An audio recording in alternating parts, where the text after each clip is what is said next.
what is a freak off. The freak off essentially was something that Cassie said she learned about through Sean Combs about a year into their relationship. He described it as voyeurism. He had everything to do with what she was wearing. She said she would buy outfits from sex shops and see which one he wanted her to wear. And then inside the actual hotel rooms, their apartments where the freak offs took place, she said that Combs was in charge of lighting. It began with candles. It then moved to studio lighting. They might say she's lying, but that's going to be a little hard to do with that video. Diddy's family appeared in court again at the start of the day, looking determined.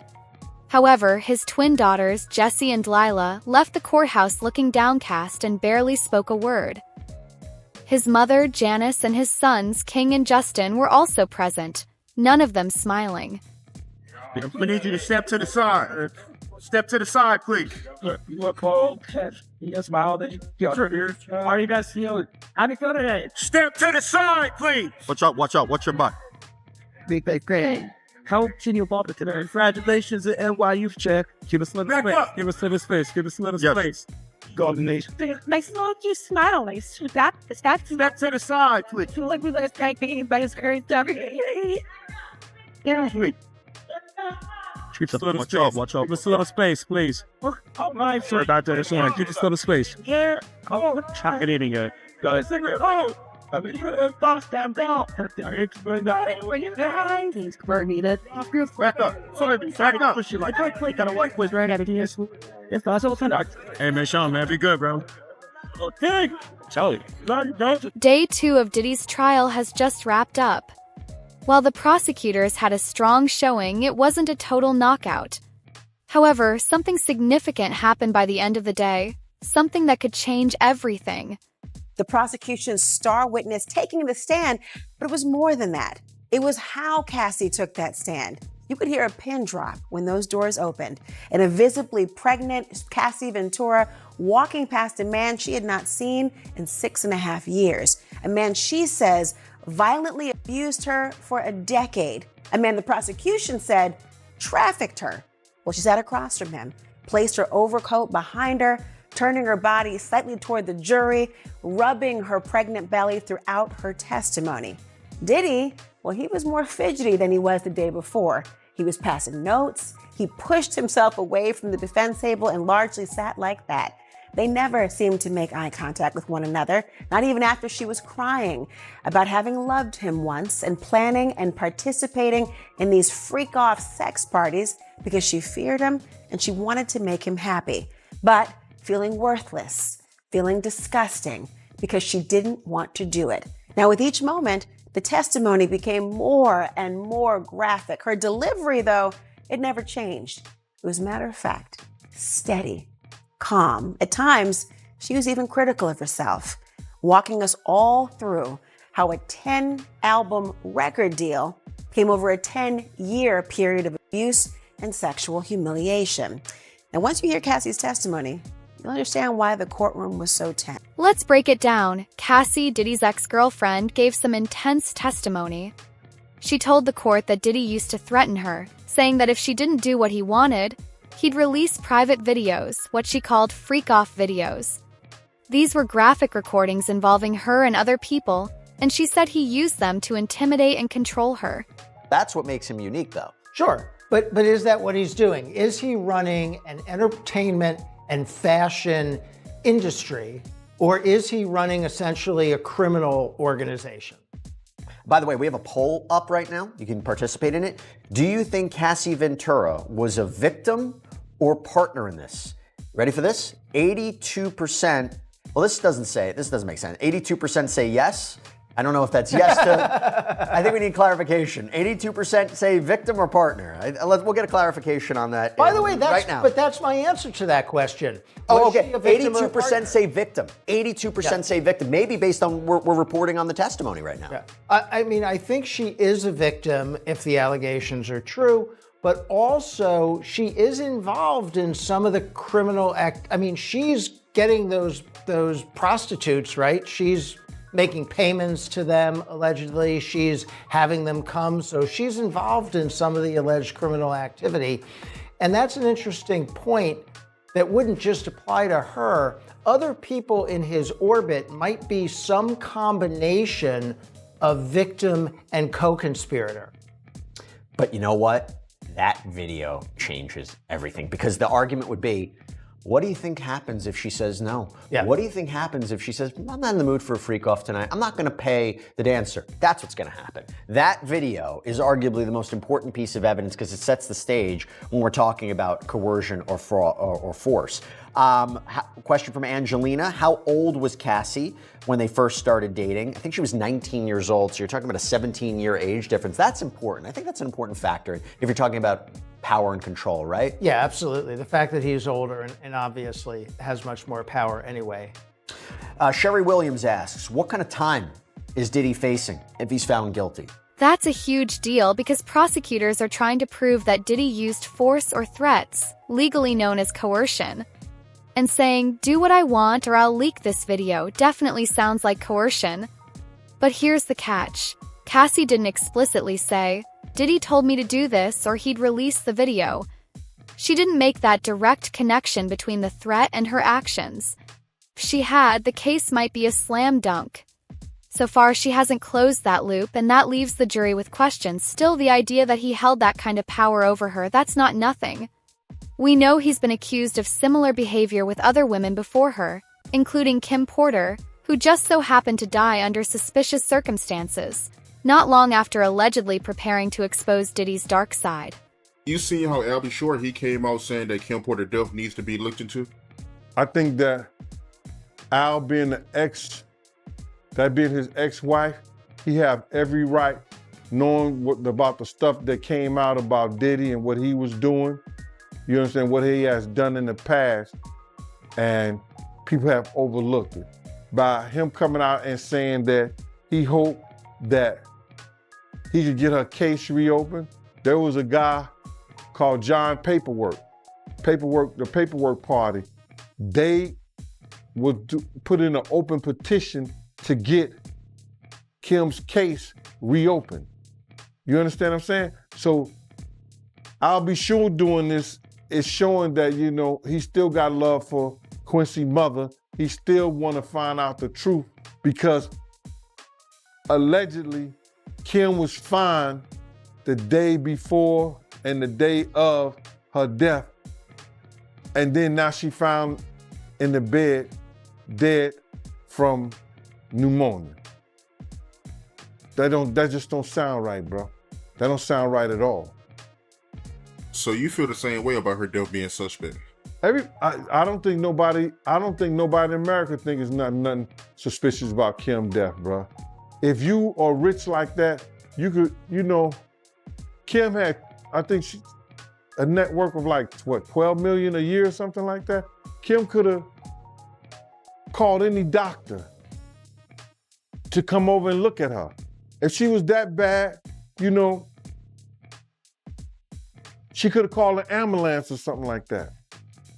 Everything is suspicious about her death, bro. And I don't think an autopsy was done on her. And if it was a half job. You personally, right? What do you think happened to Kim Porter? If I say something personal, bro, and my belief, and I put it on to the public, then I might be liable. Prosecutors also presented more disturbing testimony from Cassie. She described feeling humiliated and said she never wanted to be part of these freak-offs in the first place. She even testified that she tried to bring it up gently with Diddy because she was afraid of making him angry. That clearly shows fear. But again, it's not just about how she felt. For the jury, the key question is, what exactly did Diddy say or do to pressure her? That's what they'll be looking for, clear evidence of coercion. This alleged criminal enterprise and how, based on the opening statement from yesterday, he didn't just have staff who were helping him commit the crimes, but also covering them up.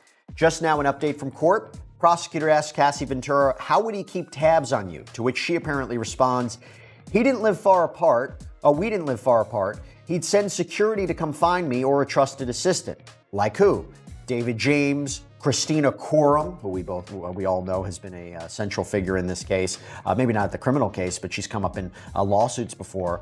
The prosecutor asks her, was your relationship exclusive? Ventura replies, no. If she's naming names like David James or Christina Coram, do they have to testify, you think? I don't think they have to testify, but I wouldn't be surprised if they did. I would think this is all planned out, that she's going to indicate some people and then the prosecution is going to bring them in later in the trial to verify, right? One thing you really want to do with a witness like this, the defense is going to say that she's embellishing. They might say she's lying, but that's going to be a little hard to do with that video, right? They can't just say she's a liar. But they're going to say she's exaggerating, she's embellishing, they're painting it a certain way because of the case. So you have to bring in these corroborating witnesses and whatever other corroborating evidence you have to verify what it is she's saying. So it would be very useful, for example, if she says, yes, David James came around to check on me on behalf of Mr. Combs, and then David James takes the stand and says, yes, I did that. Yeah. That would be helpful. Things got even more graphic when Cassie testified that Diddy, or people he instructed, urinated on her during the so-called freak-offs. The prosecutor asked, did you want that? Cassie responded bluntly, no.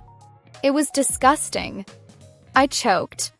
I didn't want anyone to do that. When asked why she didn't say no at the time, she said it should have been obvious that she didn't want it. But here's where the defense might push back. They could argue, did she clearly say no? Did Diddy force her anyway? Because under the law, what matters is proof of force or threats. Cassie admitted she never explicitly gave permission, but she also didn't explicitly say stop.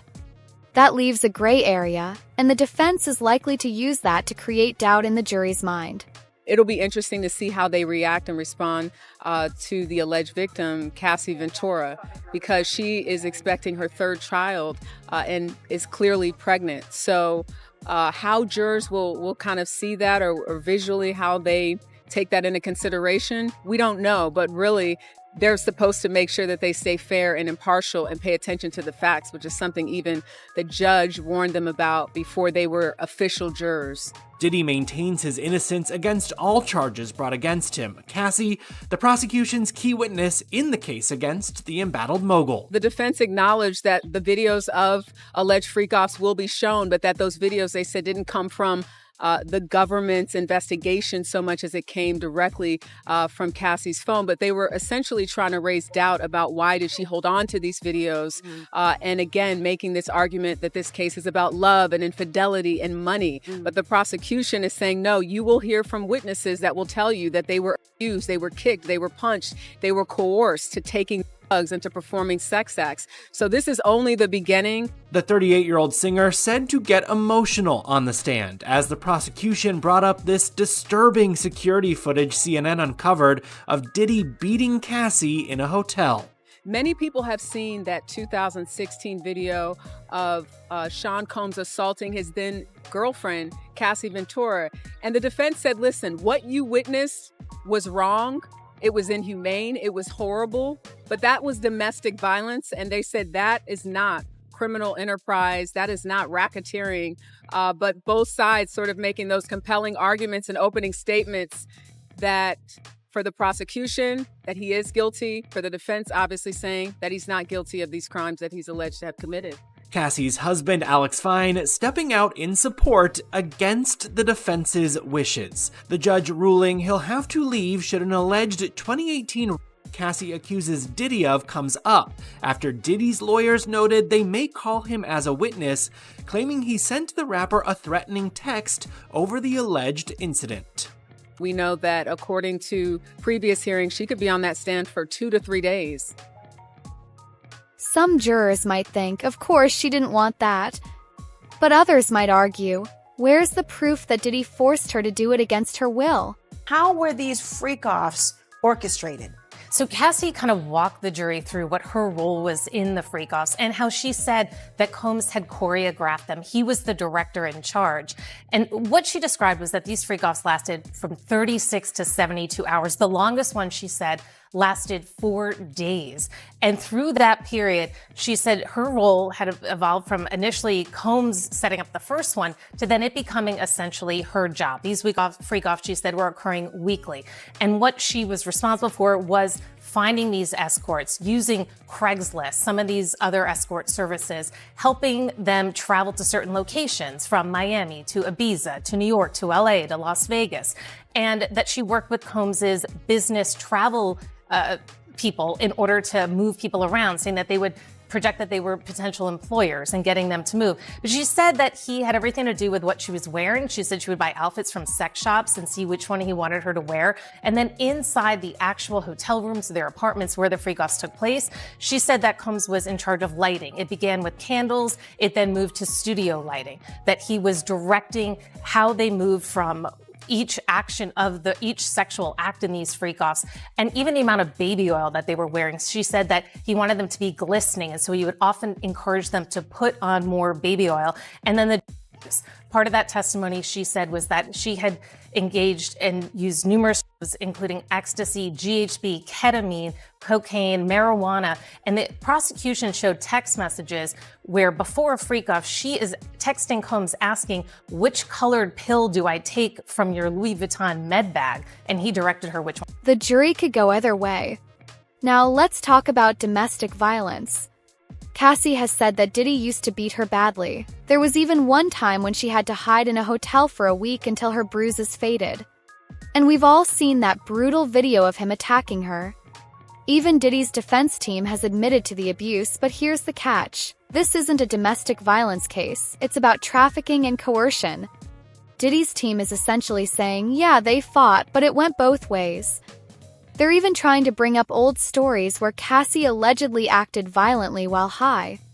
Whether the jury buys that or not is a whole other question. I can tell you that immediately, the moment she opened her mouth, you could see that Combs was listening intently to everything that she has to say, as well as those jurors. People know that she was that star witness, the key person in all of this. When you think about that civil suit that came out in 2023, that was settled the day after, she really is the person that connects all the dots. When you look at the indictment and you look at some of the charges, she's the one talking about the freak-offs and what was involved and how she had to act. The prosecution is asking her questions to show that she wasn't in control. She said that Sean Combs directed everything from what she had on to the lighting in the room to how she was supposed to interact with the person that she was having sex with. And again, just to reiterate what is a freak-off, the freak-off essentially was something that Cassie said she learned about through Sean Combs about a year into their relationship. He described it as voyeurism, wanting to watch her have sex with someone else. And she said that she did it because she was 22, 21. She was young. She didn't know any better, and that she wanted to please Sean Combs. And at some point in time, she actually had said that she looked forward to the freak-offs. Why did Cassie express looking forward to these said freak-offs? When the prosecution asked her, was there ever a time that you enjoyed the freak-offs? This is when Cassie got choked up and she said, I did, but only because I got to spend one-on-one time with Combs and I really did love him. And that is speaking to the psychological abuse in addition to the physical abuse that she potentially experienced as well. She's definitely laying out someone who was young, who was influenced by wanting to have this record career. She signed a 10-album deal with Bad Boy Entertainment, led by Sean Combs, and basically describes being enamored by Sean Combs, loving him, not knowing about certain things sexually, and him sort of telling her, teaching her about that. And what you hear is someone that was young and she even said, you know, I was young, I was naive, I didn't know any better. What's interesting is that the prosecution wants to show one of the freak-off videos to the jury, but the defense doesn't want the media to see it. Still unclear how the judge will handle it. Will it be played in a closed courtroom or shown only to the jury? No one knows exactly what's on the video or if it shows Diddy forcing anyone to do anything. But showing it could definitely change how the jury views Cassie. Right now, they see her in court, pregnant and calm. If they see her in that old video, it could shift their perception either in her favor or against her, depending on what the video shows. Experts believe the case is more nuanced than we initially thought. she was going to be with someone in this music industry that was going to help her career, that cared about her, but quickly learned after the freak-offs that wasn't the case. And what I thought was also interesting is she said that after that first freak-off, she said she felt dirty. She didn't want to do it. And when she brought up the idea of having a conversation about the freak-offs in an email, which the jurors saw, she said she backpedaled in the email because Combs responded by saying, "I know, you don't want to do it." And she said, "Oh, no, well, it's not that." But that was the beginning. That was in 2010, where she brings up in an email that she wanted to have a conversation about this. And in her words, she didn't want to do it, but she felt like she had to do it. So difficult to hear all of these details. And since taking the stand, Cassie has been emotional. What made Cassie emotional on the stand? I think what made Cassie emotional is having to describe the details of the freak-off and why she did it. When she talked about wanting to do it to please Sean Combs, that's when she broke down. Up until that point, she had just been answering the questions. She's a little soft-spoken at times, but that's when she got emotional. When she had to answer the question about if she enjoyed it, that's when she broke down, because she said, "I enjoyed being with Sean Combs." And she says, "I did it because it made him happy." What did the expressions of the jurors look like?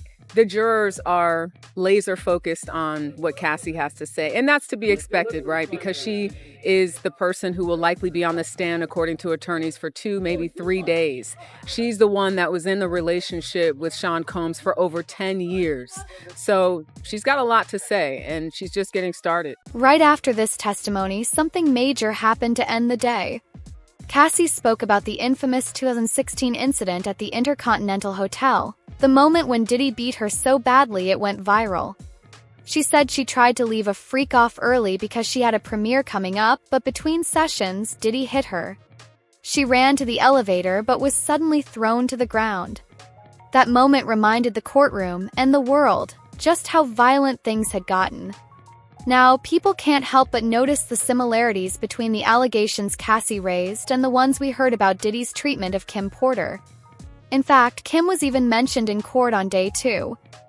Cassie Ventura is sharing new details about her relationship with Sean Diddy Combs. While testifying against her ex in his sex trafficking trial, the pregnant singer, who is currently expecting her 3rd child with husband Alex Fine, reveals to the jury that there was actually an overlap for when she and the late Kim Porter dated the rap mogul. In court, Ventura says, per NBC News, that she and Combs first started their physical relationship when they went on a trip to Miami. It was when they returned home that they began spending more time together, though the relationship was, quote, not public for many years. Ventura adds that Combs didn't want it to, quote, look bad, but also knew it was because of his children and personal things like his family. When she was asked who he was with at the time, Ventura replies, quote, Kim Porter. Combs and Porter, who unexpectedly died in 2018, reportedly dated on and off from 1994 to 2007. With them becoming parents to son Christian, twin daughters Delilah and Jessie, and Porter's son Quincy, whom she had from a previous relationship. Their romance ended in 2007, with her choosing to pack up all of her belongings and move out of their home while Combs was out of town. Porter has previously said to Essence magazine that she wanted it to be, quote, dramatic, adding, quote, if I pack up everything, twins and all, it means I'm out. Puffy's an action person, not a talk person. Ventura and Combs reportedly dated from 2007 to 2018, with her sharing after their romance that he was frequently violent towards the end of their relationship. Last May, a 2016 video of the rapper assaulting her surfaced. In hotel surveillance video published by CNN, Combs was seen chasing the singer down a hotel hallway before grabbing her, pulling her to the ground, and kicking her multiple times. The footage appeared to match up with an alleged incident detailed in the singer's lawsuit filed against the Grammy winner. I don't really want to say what I really believe, brother, because, you know, what I really believe is that they might got into a little spat, a little fight, something went down, and Puff did that play fighting stuff that he always do, and that pillow fighting stuff, and probably smothered her. But I wouldn't say that on the air. I wouldn't let people know that he probably smothered her to death, and because she had a bad cold or she felt some kind of way that she died doing them having that play fight with the pillow fights and everything and smothering her. But I'm not gonna say nothing like that on the program because I don't wanna get myself in trouble. As far as saying that with him and say, oh, he said this and he said that. Nah, I'm just being facetious. I'm just being sarcastic that if, you know, in those type of realms and those type of things, because I'm never gonna say that he probably smothered her to death. I wouldn't do that. You know what I mean? And then all of a sudden they rush to do the coroner come in and say, yo, she had pneumonia. She died of pneumonia, but nobody did no autopsy or nothing like that. Get out of here. Have her funeral, put her in a gold casket. It takes, what, 2 months to get those gold caskets, had it within a week? Or you're a millionaire, I guess you can. You're a multi-millionaire, you can get it that quick. Then had somebody at the funeral home, had a bodyguard at the funeral home watching the dead body for 24 hours up until the funeral. Wow, I ain't know that. That's my first time hearing about that. But for the people that's not familiar with Diddy and Kim Porter relationship, can you let the people know a little bit about their relationship? Well, Kim was very spoiled. Kim, Misha, Sarah Chapman, and Tanisha. Not so more Misha, but it was Tanisha, Sarah Chapman, and Kim. They were all good friends. Puff and Misha was together first, over there uptown and everything like that.